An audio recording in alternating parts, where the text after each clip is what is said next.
நடுத்தர குடும்பங்களாக இருந்தாலும் சரி, ஏழை வர்க்கமாக இருந்தாலும் சரி, ஒரு கார் வாங்க முடியாது. ஆனால் டூ வீலர் வந்து எல்லாருமே வாங்கக்கூடிய ஒரு வாகனமாக தான் இருக்குது. டூ வீலருடைய ரேட் வந்து செகண்ட்ஸில் ஒரு 5000 கூட டூ வீலர்ஸ் இருக்குது. அந்த டூ வீலரில் வந்து பல ஸ்பேர் பார்ட்ஸ் வந்து தேய்மானம் ஆகும். அந்த தேய்மானம் ஆகக்கூடிய பார்ட்ஸை வந்து எப்படி நம்ம டூ வீலர் ரெடி பண்ணலாம் அப்படிங்கிறத பற்றி நம்ம இன்னைக்கு பார்க்க போகிறோம். அண்ணா வணக்கங்கண்ணா. நான் உங்கள் பேர், உங்களை பற்றி ஒரு அறிமுகம். செந்தில்குமார். ஓகே, நீங்கள் இந்த டூ வீலர் மெக்கானிக் ஷாப்பை எவ்வளோ ஆண்டுகளாக ரன் பண்ணிட்டு இருக்கீங்க? அதான் 6வது படிச்சு இந்த லைனுக்கு வந்து ஃபீல்டுக்கு வந்து ஸ்கூலில் முடிச்சு சொந்த ஊர் தோளம்பாளையம். வருஷம் பிறந்ததுலேருந்து தொழிலூர் வந்து சைக்கிள் வருவோம், வெள்ளக்கிணறு நம்ம பக்கம் ரோடு வேலை பழகு. எப்படி இந்த தொழில் பழகணும்னு உங்களுக்கு ஆர்வம் வந்துச்சு? இங்கே பைக்கில் ரொம்ப பிடிக்கும். எந்த பைக் ஃபர்ஸ்ட் ஓட்டுனீங்க? ஆனால் அப்புறம் ராஜ்வூத்து, எக்ஸ்ப்ளோரு, சில்வர் ப்ளஸ் இதெல்லாம் ஓட்டி ஆர்எக்ஸ் ஓட்டிருப்பீங்களா?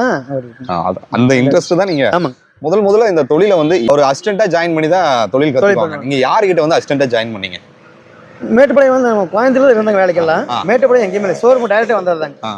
நண்பர் வந்து கோயம்புத்தூர் ஷோரூம் இருந்தாங்க, கூப்பிட்டாங்க வர அப்படியே சொல்லி ஆள் இருக்காங்க.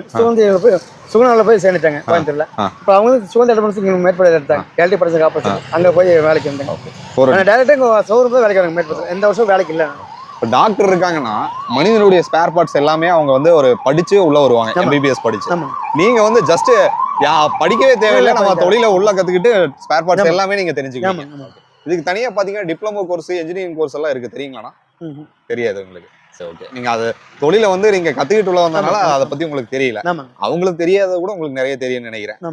அதுக்கப்புறம் இந்த தொழில வந்து நீங்க வந்து ஒரு பிளாட்ஃபார்ம் ஷாப் வந்து நீங்க வச்சிருக்கீங்க.